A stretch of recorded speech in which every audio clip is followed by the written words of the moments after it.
Assalamualaikum warahmatullahi wabarakatuh.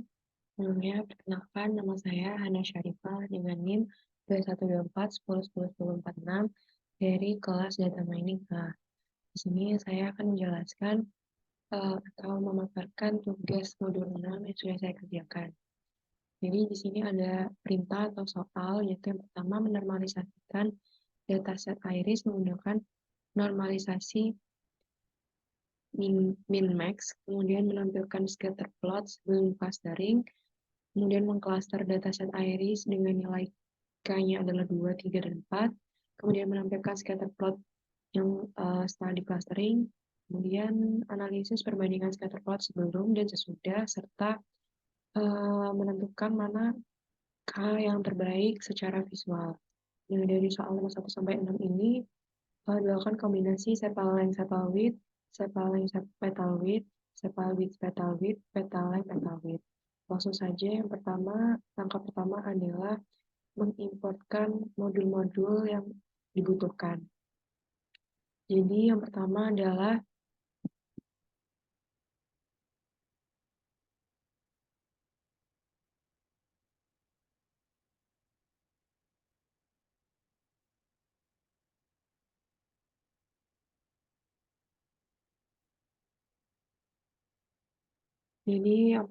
mengimportkan yang pertamanya ada mengimportkan k-means. Jadi itu k-means adalah salah satu metode clustering yang bertujuan untuk mengelompokkan suatu kumpulan data menjadi beberapa kelompok gitu.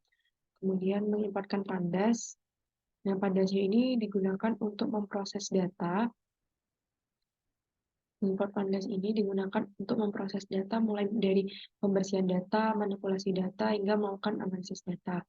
Kemudian ada max scaler ini, min max scaler ini berfungsi untuk mengubah data berada di rentang 0 sampai 1 yang nantinya digunakan untuk normalisasi data.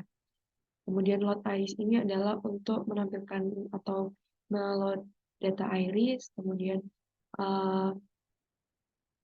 ini adalah ada matplotlib yang mengimportkan metodnya pplot dan disimpan sebagai PLT. Kemudian di sini ada %matplotlib inline ini yang digunakan untuk melakukan visualisasi data secara 2 dimensi maupun 3 dimensi yang bisa langsung tercatat di Jupyter Notebook dan menghasilkan suatu gambar yang berkualitas, bahkan bisa format seperti JPEG, JPG, dan PNG.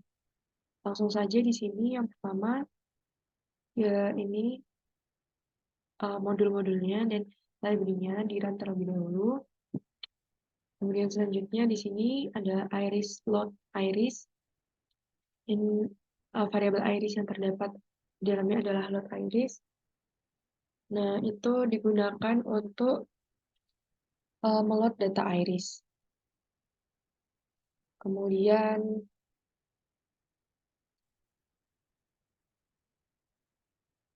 ada variabel df yang di dalamnya adalah data frame, yaitu dimana di sini kita membuat data frame dan dari data irisnya tadi dengan kolomnya adalah iris dan fitur name-nya dan menggunakan fitur name yang ada pada data itu. Kemudian head ini fungsinya adalah untuk menampilkan 5 data teratas. Selanjutnya yaitu masuk pada soal nomor 1 dengan kombinasi sepal length, sepal width. Nah, yang pertama ini membuat variabel atau untuk mengakses data pada iris tadi yang sudah dibuat yang disimpan pada variabel df. Jadi mengakses data frame-nya terlebih dahulu. Yang diambil cuma sepal width-nya saja. Kemudian selanjutnya normalisasikan dataset iris menggunakan normalisasi min-max. Jadi di sini yang pertama adalah scalar fit, yang dimana scalar fit itu adalah menerapkan metode yang digunakan ke dalam data frame. Jadi di sini ada variabel scalar yang dimana di dalamnya adalah metode min-max scalar yang digunakan untuk normalisasi. Jadi fit ini gunanya adalah menerapkan metode min-max ini ke dalam data frame. Kemudian setelah diterapkan itu nanti ada scalar transform yang fungsinya ini adalah untuk mentransform itu memasukkan data yang udah di rescale tadi yang sudah di fitting ke dalam data frame. Ya, jadi seperti itu. Jadi memfitkan dan mentransform sepalin dulu, kemudian sepalwit. Seperti itu.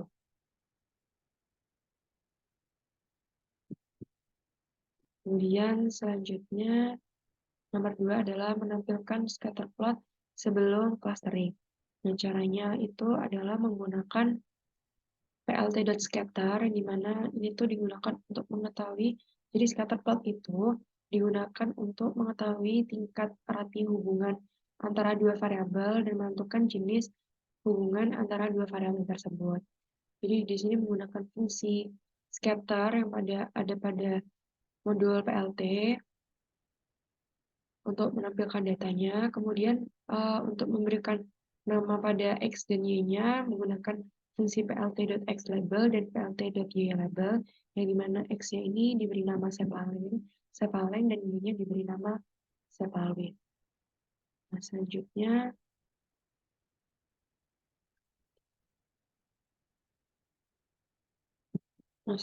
adalah soal nomor 3, yaitu mengcluster dataset iris dengan nilai K2, K-nya itu 2, 3, dan 4.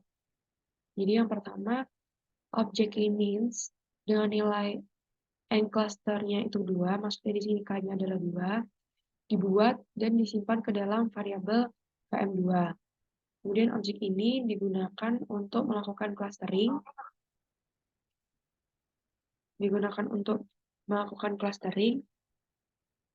pada data iris dengan membagi data menjadi 2 cluster. Kemudian di sini ada metode fit predict yang digunakan untuk fit predict itu digunakan untuk clustering atau memprediksi data pada sepal length dan sepal width. Dan kemudian nanti hasilnya akan disimpan pada variabel ypredict. Nah, di sini ada random state yang fungsinya itu memberikan seed pada generator angka acak, sehingga setiap kali code dijalankan dengan nilai yang sama pada random state akan menghasilkan output yang sama. Nah, untuk stepnya ini dilakukan sama untuk nilai K-nya yang 3 dan nilai K4. Kemudian ditampilkan dengan fungsi print.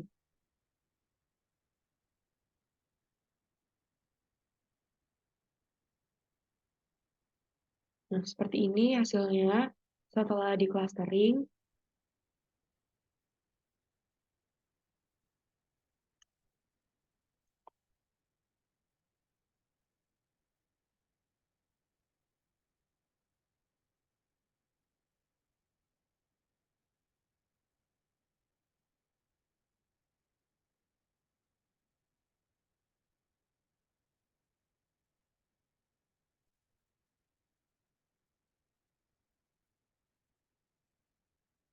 Nah, ini hasilnya seperti ini. Jadi, ininya tadi sudah berubah jadi 0 ke 1 karena sudah di range ini diubah dari 0 ke 1 karena sudah dinormalisasikan. Nah, selanjutnya itu adalah mencari titik sentroid. Jadi, setelah melakukan clustering dan memprediksi label cluster untuk setiap baris data pada iris dengan nilai K-nya itu 2, 3, dan 4. Nah, hasil prediksi tersebut akan disimpan. Jadi hasil prediksinya tadi kan disimpan di ypredict. Nah, ini nantinya akan disimpan pada cluster 2, cluster 3, dan cluster 4. Pada data frame data SLSW yang pertama tadi. Nah, ini pada data frame yang ini. Kemudian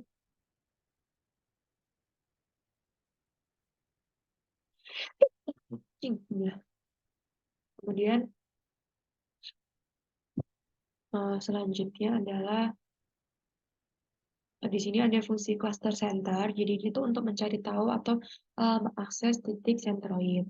Nah, hasil dari code ini adalah nilai koordinat pusat dari masing-masing cluster yang dihasilkan oleh setiap objek ini, KM2, KM3, KM4, yang nantinya dapat digunakan nilai koordinat pusat tersebut untuk melakukan analisis lebih lanjut atau visualisasi hasil clustering. Langsung saja. pemblokiran. Nah, jadi titik sentroid pada klaster dengan KM-nya 2 adalah sekian sebagai berikut, kemudian dengan nilai K-nya 3 adalah sebagai berikut, dan nilai K-nya 4 adalah sebagai berikut. Nah, selanjutnya nomor 4 adalah menampilkan scatter plot setelah di clustering. Setelah di clustering tadi, yang pertama di sini menginisialisasikan sebuah figur dengan ukuran 20 kali 6 atau membuat ukuran gambarnya itu 20 kali 6 dengan menggunakan fungsi plt.figur. Kemudian membuat 3 subplot dengan menggunakan fungsi plt.subplot. Dan subplot pertama adalah 131 yang digunakan untuk menampilkan dasar clustering dengan nilai K-nya itu adalah 2. Kalau ya, nilai K-nya adalah 2. Kemudian memfilter data iris menjadi dua kelompok berdasarkan nilai cluster yang dihasilkan oleh algoritma K-means dengan nilainya yang 2. Jadi kalau K-means yang 2 tadi, clusteringnya adalah 2 dari hasil titik sentroidnya tadi, jadi ini dikelompokkan menjadi 2 kelompok. Kemudian data yang termasuk dalam kelompok pertama akan diberi warna hijau. Kemudian data yang pada kelompok kedua diberi warna merah dan diberi marker maaf ya.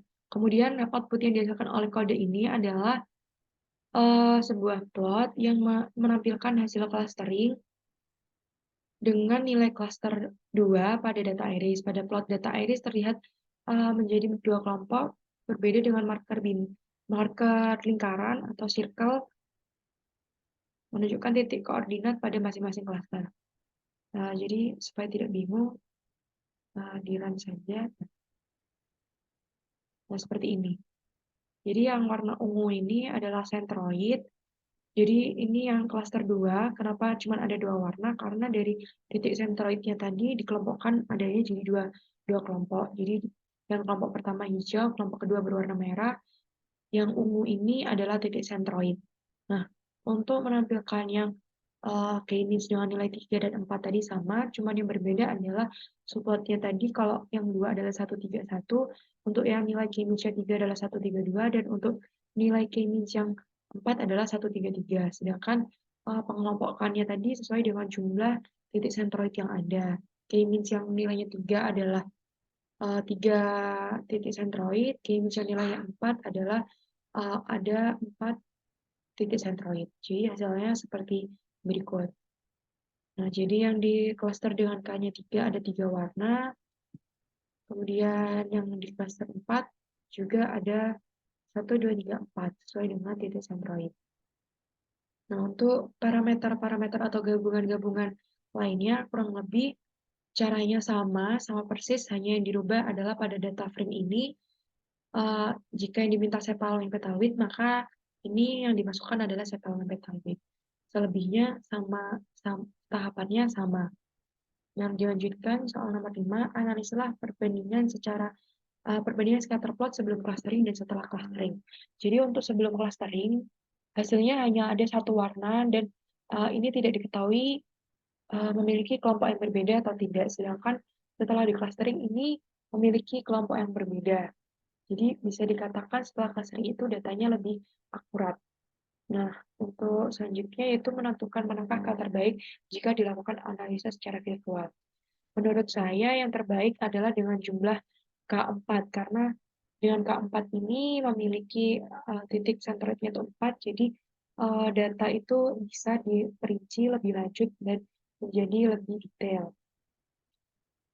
Nah, mungkin cukup sekian penjelasan dari saya, kurang lebihnya mohon maaf. Apabila ada salah kata dan salah penjelasan atau kurang penjelasan, terima kasih. Wassalamualaikum warahmatullahi wabarakatuh.